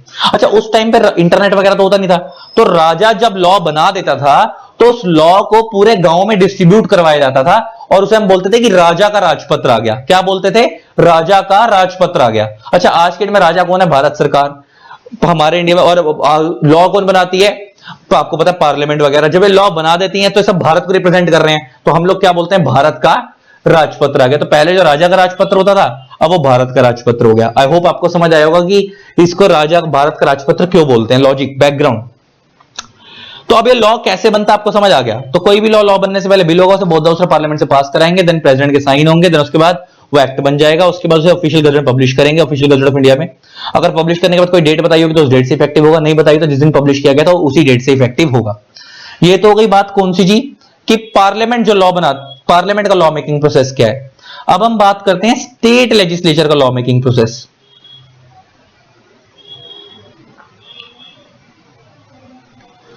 क्योंकि पार्लियामेंट जो लॉ बनाती है पूरे इंडिया पे लगते हैं। अब हम बात करते हैं स्टेट लेजिस्लेचर का लॉ मेकिंग प्रोसेस।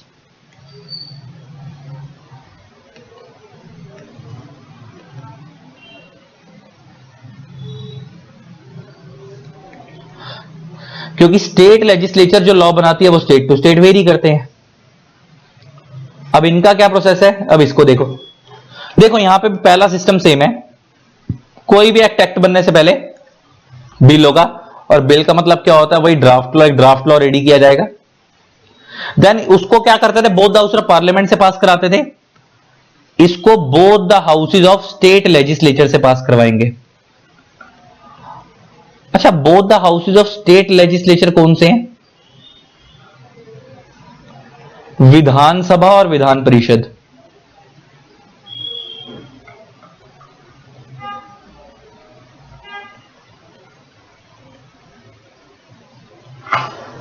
इसको विधानसभा और विधान परिषद से पास करवाएंगे। जब एक बार विधानसभा विधान परिषद दोनों से पास हो गया, देन उसके बाद क्या होगा? गवर्नर ऑफ स्टेट अपनी असेंट देंगे। वहां पे कौन असेंट देता था? प्रेसिडेंट। यहां पे कौन असेंट देगा? Governor of state. Governor of state क्या देगा? असेंट देगा। उसके बाद then that bill becomes act. उसके बाद वो बिल क्या बन जाएगा? एक्ट बन जाएगा। और एक बार वो बिल एक्ट बन गया तो मतलब वो लॉ बन गया। एक बार वो बिल एक्ट बन गया तो मतलब वो क्या बन गया? लॉ बन गया। बात समझ आती है जी? और उसके बाद क्या होगा? अब एक्ट तो बन गया, लॉ तो बन गया। अब इसको ना हम कहां पब्लिश करेंगे? इसे हम पब्लिश करेंगे ऑफिशियल गजेट ऑफ स्टेट में।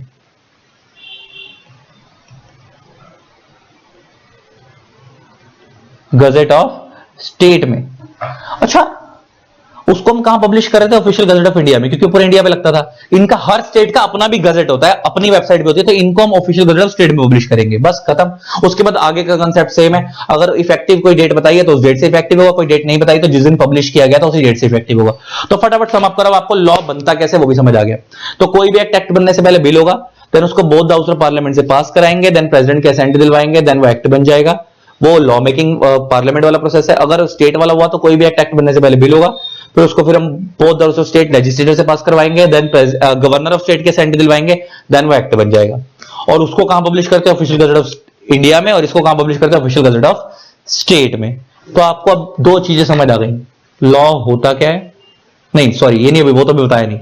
लॉ बनाता कौन है, बनता कैसे, दो चीजें समझ आ गई। हालांकि अभी मैंने लॉ में देखो चार चीजें आती हैं: एक्ट, रूल्स, सर्कुलर्स और नोटिफिकेशन। मैंने तुम्हारे को भी बात बताई थी, चार चीजों को जोड़ के लॉ बनता है। मैंने एक्ट कैसे बनता है ये बता दिया। अब रूल, सर्कुलर, नोटिफिकेशन के बारे में बात करूंगा अभी मैं।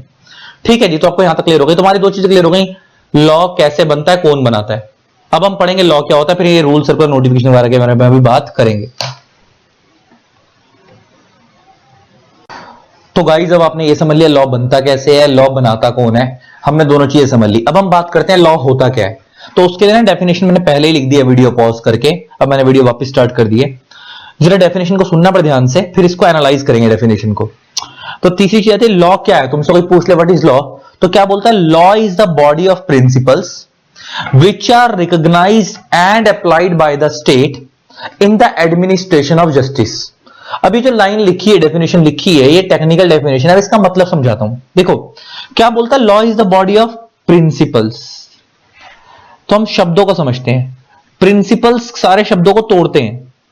प्रिंसिपल्स का मतलब होता है rules and regulations. Next word आता है विच आर रिकॉग्नाइज्ड। रिकॉग्नाइज का मतलब होता है अप्रूव्ड।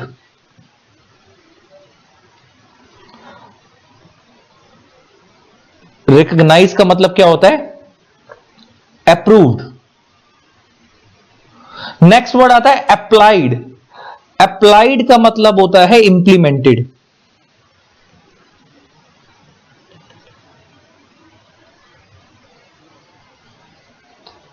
By the state. यहां पे ना स्टेट वर्ड, यहां पे स्टेट का मतलब स्टेट गवर्नमेंट नहीं है। यहां पे state word article 12 of Indian constitution से उठाया गया है। और यहां पे स्टेट का मतलब है parliament, state legislature, state legislature, central government, मैं शॉर्ट में सीजी लिख रहा हूं, स्टेट गवर्नमेंट, शॉर्ट में एसजी लिख रहा हूं, and local bodies. Local bodies कौन होती हैं? जैसे अगर हम बात करें तो जैसे गांव में पंचायत होती हैं, शहरों में म्युनिसिपैलिटीज होती हैं, इनके खुद के लॉ होते हैं लोकल बॉडीज। तो इसके ब्रैकेट में लिख सकते हैं example panchayat, municipality, municipal corporation etcetera. ये सब कौन होती हैं? लोकल बॉडीज होती हैं। अब जरा समझना इस डेफिनेशन को। देखो, law is the body of principles. Law एक ढांचा है किस चीज का? रूल्स एंड रेगुलेशंस का, जो कि रिकॉग्नाइज मींस अप्रूव किया गया है। किसके द्वारा? या तो पार्लियामेंट के द्वारा या स्टेट लेजिस्लेचर के द्वारा, क्योंकि आपको पता है लॉ मेकिंग बॉडी दो ही है, या तो पार्लियामेंट या स्टेट लेजिस्लेचर। अच्छा, फिर ये सीजी और एसजी का क्या रोल है? अब आपको पता है इनका रोल क्या है। जो लॉ पार्लियामेंट बनाती है उसको इंप्लीमेंट कौन करवाती है? Central government. और जो लॉ स्टेट लेजिस्लेचर बनाती है उसको इंप्लीमेंट कौन करवाती है? State government. फिर एक अलग से बॉडी है लोकल बॉडीज, ये लोकल लेवल पे लॉ बनाती है, म्युनिसिपैलिटी वगैरह, पंचायत वगैरह अपने लेवल पे भी छोटे मोटे लॉ बनाती रहती है, वो कवर हो गई। ये एक अलग लॉ मेकिंग बॉडी होगी छोटे लेवल पे।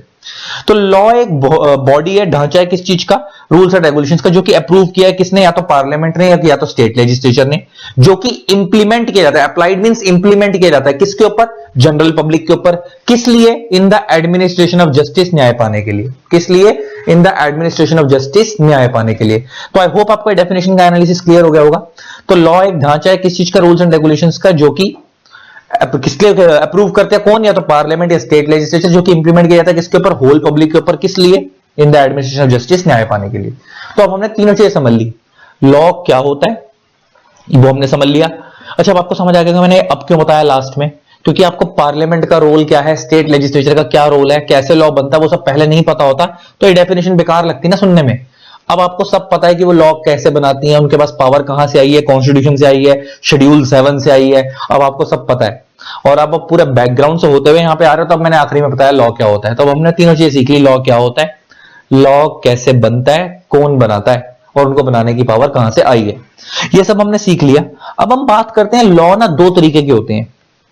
लॉ भी ना दो तरीके के होते हैं, एक होता है क्रिमिनल लॉ, एक होता है सिविल लॉ। आप लोगों ने नाम सुना होगा, एक होता है क्रिमिनल लॉ और एक होता है सिविल लॉ। सबने सुना होगा, लेकिन मतलब किसी को भी नहीं पता। मैं तुम्हें सच्चाई बताऊं तो देखो, इतना जरूर लोगों को पता है कि सिविल लॉ में थोड़ा सा पनिशमेंट कम मिलती है, क्रिमिनल लॉ में ज्यादा मिलती है। ऐसा लोगों को पता है यार, सिविल लॉ में थोड़ा सा फाइन कम लगता है, सिविल लॉ थोड़ा सा लेस सीरियस इन नेचर होता है, क्रिमिनल लॉ थोड़ा सा मोर सीरियस इन नेचर होता है, ये लोगों को पता है।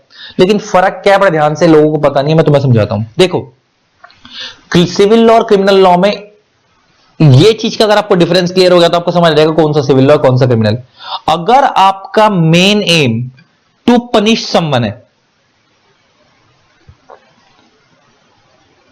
अगर आपका मेन ऑब्जेक्टिव, यहां पे हम लिख देते हैं ऑब्जेक्टिव, अगर आपका ऑब्जेक्टिव किसी को पनिशमेंट दिलवाना है तो फिर वो क्रिमिनल लॉ है। और अगर आपका objective to claim damages only,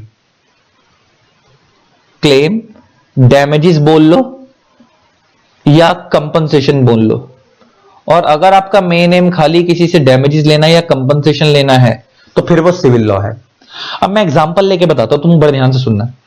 मान लो आप रोड से जा रहे थे और किसी बंदे ने आपके साथ, आपकी बाइक पे आपका फ्रेंड था, किसी बंदे ने जान के डंडे मारे आपके फ्रेंड के दो, और आपका फ्रेंड बेहोश हो गया और वो ऑन द स्पॉट मर गया। अब आप क्या चाहोगे? उसने आपके दोस्त को मारा, अब आप क्या चाहोगे कि भाई अब उसने दोस्त को मारा तो मैं चुपचाप बैठा रहा, उससे कुछ पैसे लूं और शांत हो जाऊं, या आप ये चाहोगे कि उसने मेरे दोस्त को मारा तो उसको भी पनिशमेंट मिलनी चाहिए, उसको भी पनिशमेंट मिलनी चाहिए, आप यही चाहोगे?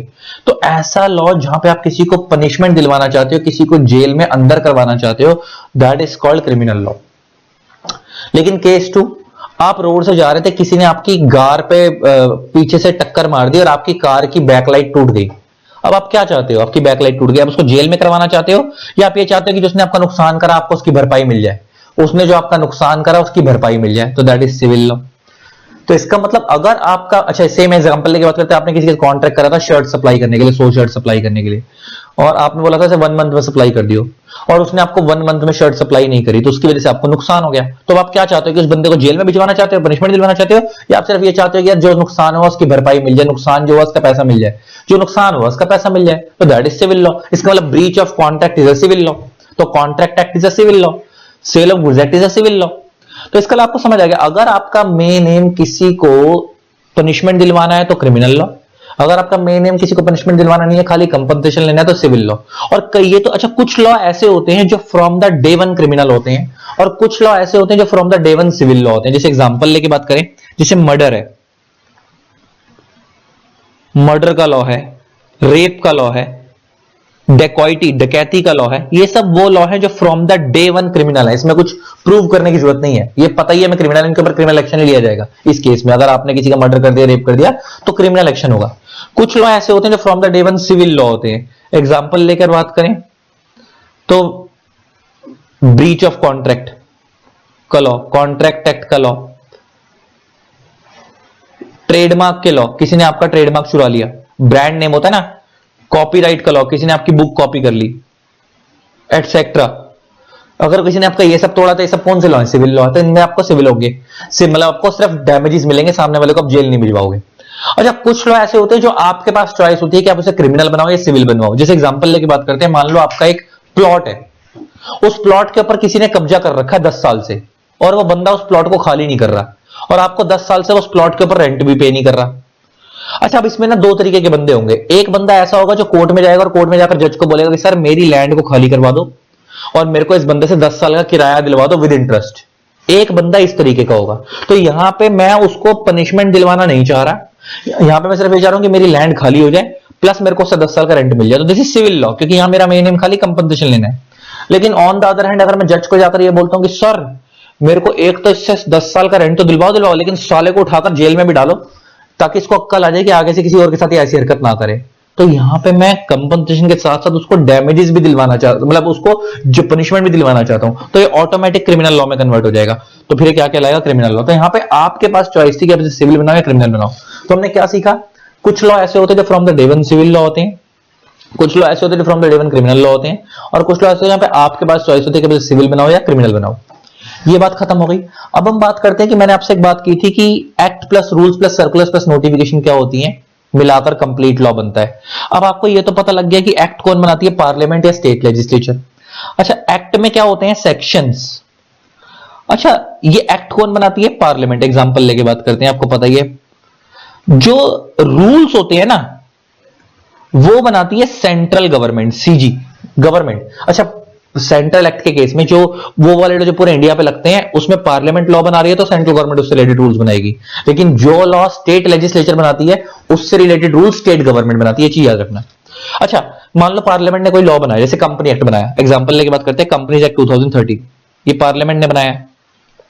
अच्छा, पार्लियामेंट ने लॉ बनाया, ये पार्लियामेंट ने क्या बनाया? एक्ट। एक्ट में क्या है? सेक्शंस। उससे रिलेटेड रूल्स कौन बनाएगी? Central government. और सेंट्रल गवर्नमेंट ना खुद कुछ नहीं करती, उन्होंने अपनी पावर आगे डेलीगेट कर रखी है मिनिस्ट्री ऑफ कॉर्पोरेट अफेयर्स को। पावर डेलीगेट कर रखी है रूल्स बनाने की, किसको? एमसीए को।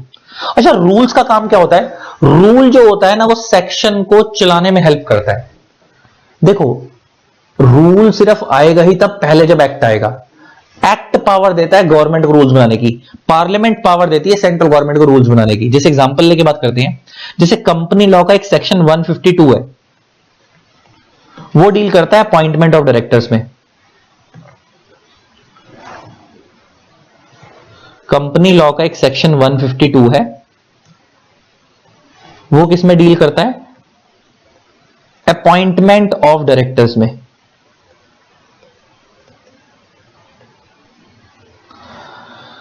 अच्छा, सेक्शन 152 ये बोलता है कि जब भी आप किसी डायरेक्टर को अपॉइंट करोगे, जब भी आप किसी डायरेक्टर को अपॉइंट करोगे तो उसके विद इन 30 डेज के अंदर आपको एक फॉर्म फाइल करना पड़ेगा गवर्नमेंट को। जब भी आप किसी डायरेक्टर को अपॉइंट करोगे तो उसके विद इन 30 डेज आपको एक फॉर्म फाइल करना पड़ेगा रजिस्ट्रार को। आपको पता है ना, कंपनीज जो होती है वो रजिस्ट्रार के पास रजिस्टर होती है, वो आरओसी बोलते हैं उसको। भी हम जब कंपनी और डिटेल में पढ़ेंगे तो उसके बारे में बताऊंगा। अभी के लिए सिर्फ शॉर्ट में इतना याद रखो कि कंपनी लॉ का सेक्शन 152 ये बोलता है कि जब भी आप किसी डायरेक्टर को अपॉइंट करोगे तो भाई सरकार को बताओगे ना, हमने अपनी कंपनी में डायरेक्टर अपॉइंट कर लिया। तो जब आपने डायरेक्टर अपॉइंट करा उसके 30 दिन के अंदर आप सरकार को बताओगे कि हमने डायरेक्टर अपॉइंट कर लिया, और उसके लिए आप एक फॉर्म फाइल करोगे। लेकिन सेक्शन में ये नहीं बताया हुआ कौन सा फॉर्म फाइल करोगे, वो फॉर्म कौन सा फाइल होगा वो रूल्स में बताया हुआ है, और रूल्स में लिखा हुआ है कि फॉर्म DIR 12 फाइल होगा। फॉर्म का नाम क्या है? Form DIR 12। अच्छा, DIR बना डायरेक्टर से और उसका नंबर दिया 12। तो इसका मतलब है, तुम सोचो अगर सेक्शन ही ना होता तो क्या रूल आता? नहीं आता। तो जो सेक्शन आ चुका है उसमें देखो, डायरेक्टर को अपॉइंट करने की पावर सेक्शन नहीं दे दी है 152 ने, लेकिन उस डायरेक्टर को अपॉइंट करने के लिए कौन सा फॉर्म सरकार को भेजना है वो किसने बताया? रूल्स ने। तो मतलब वो रूल सेक्शन को आगे चलाने में हेल्प कर रहा है। और रूल कौन बनाती है? आपको पता है एग्जीक्यूटिव बॉडीज, मिनिस्ट्री कौन है? मिनिस्ट्री ऑफ कॉर्पोरेट अफेयर्स किसमें आती है? एग्जीक्यूटिव बॉडीज में। और एक्ट कौन बनाती है? पार्लियामेंट। तो आपको याद होगा मैंने क्या बताया था, पार्लियामेंट लॉ बनाती है और एग्जीक्यूटिव बॉडीज उस लॉ को चलाती हैं। तो अगर आप यहां पे देखो तो ये लॉ बना नहीं है, लॉ तो ऑलरेडी सेक्शन 152 में बन चुका है, पार्लियामेंट ने बना दिया, लेकिन उस लॉ को प्रॉपर तरीके चलाना कैसे, कौन सा फॉर्म फाइल होगा, वो सिर्फ रूल में बताया जा रहा है। और रूल कौन बनाती है? Ministry of corporate affairs. तो कोई भी सेक्शन, बहुत सारे सेक्शन ऐसे हैं जिनको रूल्स की जरूरत पड़ती है, लेकिन बहुत सारे सेक्शन ऐसे जिनको रूल की जरूरत पड़ती नहीं, जो अपने आप में कंप्लीट होते हैं। तो एक्ट बिना रूल्स के चल सकता है कुछ जगहों पर, कुछ कुछ सेक्शन बिना रूल के चल सकते हैं, लेकिन रूल्स कभी भी बिना सेक्शन के नहीं आ सकते। रूल हमेशा एक्ट को स्मूथली चलाने के लिए आते हैं। तो आई होप आपको रूल्स का काम समझ आ गया। और एक्ट कौन बनाती है? पार्लियामेंट। रूल्स कौन बनाती है? गवर्नमेंट। और उनको रूल बनाने की पावर भी किसने दी है? गवर्नमेंट को। एक्ट नहीं दी है, पार्लियामेंट ने दी है। और आगे वो गवर्नमेंट ने भी पावर किसको दे दी है? कंपनी लॉ के अंदर मिनिस्ट्री ऑफ कॉर्पोरेट अफेयर्स को। तो अलग अलग लॉ में अलग अलग मिनिस्ट्री को पावर डेलीगेट होती है। इनकम टैक्स एक्ट के अंदर रूल्स मिनिस्ट्री ऑफ फाइनेंस बनाती है, तो उनको रूल्स किसने दी होगी? पार्लियामेंट ने, एक्ट ने दी होगी। और फिर आगे जो रूल्स है वो सेंट्रल गवर्नमेंट ने पावर किसको दे दी? मिनिस्ट्री ऑफ फाइनेंस को दे दी इनकम टैक्स एक्ट में। यहाँ पे किसको दे दी? मिनिस्ट्री ऑफ कॉर्पोरेट अफेयर्स को। तो एक्ट और रूल में फर्क समझ आ गया। एक्ट पार्लियामेंट बनाती है, रूल्स गवर्नमेंट बनाती है, रूल्स एक्ट को चलाने के लिए आते हैं। नेक्स्ट वर्ड आता है सर्कुलर्स। अच्छा, सर्कुलर्स का मतलब होता है क्लैरिफिकेशंस। अच्छा, जब भी कोई नया लॉ आता है तो उस लॉ में अगर किसी प्रोविजन को इंटरप्रेट करने में कोई दिक्कत आती है, और खाली आपको अकेले को नहीं आ रही, बहुत सारे लोगों को आ रही है इंडस्ट्री के अंदर, तो वो लोग क्या करते हैं? कंपनी एक्ट के केस के अंदर, जैसे मैं कंपनी एक्ट का एग्जांपल दे रहा हूं, तो मिनिस्ट्री ऑफ कॉर्पोरेट अफेयर्स को रिक्वेस्ट करते हैं कि सर हमारे को ये प्रोविजन समझने में दिक्कत आ रही है, इसकी इंटरप्रिटेशन हर बंदे की अलग निकल रही है। तो अगर मिनिस्ट्री ऑफ कॉर्पोरेट अफेयर्स को लगता है कि यार हर बंदा इसको अलग तरीके से इंटरप्रेट कर रहा है, कुछ ना कुछ दिक्कत है इस सेक्शन में, तो फिर मिनिस्ट्री ऑफ कॉर्पोरेट अफेयर्स एक सर्कुलर इशू करती है कि इस सेक्शन की इंटरप्रिटेशन ये लेनी है। तो उसको हम बोलते हैं क्लैरिफिकेशन, मतलब वो क्लैरिफाई कर रही है, तो उसे हम बोलते हैं सर्कुलर। तो सर्कुलर का मतलब क्या होता है? क्लैरिफिकेशन की। अगर सेक्शन को पढ़ने में इंडस्ट्री में लोगों को दिक्कत आती है तो उसको प्रॉपर तरीके से समझाने के लिए कि इसकी इंटरप्रिटेशन किस तरीके से लेनी है, वो कौन बताती है? मिनिस्ट्री बताती है, तो उसे हम बोलते हैं क्लैरिफिकेशन। तो आई होप मेरे लिए क्लैरिफिकेशन समझ आ गई। और लास्ट वर्ड आता है नोटिफिकेशन। जब भी कोई नया लॉ बनता है, कोई अमेंडमेंट आती है, कोई भी चेंज आता है, तो वो सब मिनिस्ट्री की साइट पे क्या कर दिया जाता है? अपलोड कर दिया जाता है। तो उसे हम बोलते हैं नोटिफिकेशन। जैसे कोई नया रूल आया तो मिनिस्ट्री की साइट पे अपलोड होगा, हम बोलते हैं नोटिफिकेशन। कोई अमेंडमेंट आई तो मिनिस्ट्री की साइट पे अपलोड होगा, हम बोलते हैं नोटिफिकेशन। तो जो भी मिनिस्ट्री की साइट पे अपडेट हो जाएगा, नोटिफाई हो जाएगा, तो हम बोलते हैं नोटिफिकेशन। तो इन सारी चीजों को जोड़ देंगे तो क्या बनेगा? एक्ट बनेगा अपने आप में कंप्लीट। तो इसके साथ आपका पूरा आज का इंट्रोडक्शन खत्म हो गया। तो आज मैंने सब कुछ सिखा दिया। लॉ क्या होता है, कैसे बनता है, कौन बनाता है, सिविल लॉ, क्रिमिनल लॉ क्या होते हैं, एक्ट, सर्कुलर, रूल्स और नोटिफिकेशन में फर्क क्या होता है, और प्रैक्टिकली वो कहां से, किस वेबसाइट से, e-gazette.nic.in, MCA की वेबसाइट से प्रैक्टिकली दिखा दी। आई होप आपको मजा आ गया होगा। तो अब मजा तो आई गया गाइस। तो अब जिन लोगों ने चैनल को सब्सक्राइब नहीं करा, सब्सक्राइब कर देना। आपका लेक्चर आज पूरा खत्म हो गया, इंट्रोडक्शन वाला डिटेल में, फुल एनालिसिस के साथ, प्रैक्टिकली लिंक करके। और जिन लोगों ने चैनल को सब्सक्राइब नहीं करा, सब्सक्राइब कर देना, साथ में बेल आइकन को प्रेस कर देना, ताकि आप लोगों को मेरे न्यू वीडियोस की नोटिफिकेशन मिलती रहे। एंड साथ में जिन लोगों को हमारी Google drive, pen drive classes, regular lectures buy करने हैं, तो आपके पास स्क्रीन पे नंबर फ्लैश हो रहा है, आप मेरे को व्हाट्सएप पे मैसेज कर सकते हो डिटेल्स के लिए, प्राइसिंग, वैलिडिटी, व्यूज, आपको जो भी सब्जेक्ट चाहिए हो। ठीक है जी। तो अब आपने प्रैक्टिकली, अच्छा ये तो कुछ भी नहीं था, तो आज एक नॉर्मल इंट्रोडक्शन वीडियो थी। आगे जाके प्रैक्टिकल कनेक्शन दिखाएंगे कि इंडस्ट्री में चीजें अप्लाई कैसे होती हैं, मिनिस्ट्रीज की साइट पे जाकर लिंक कर करके। चलो भाई, लव यू ऑल, टाटा।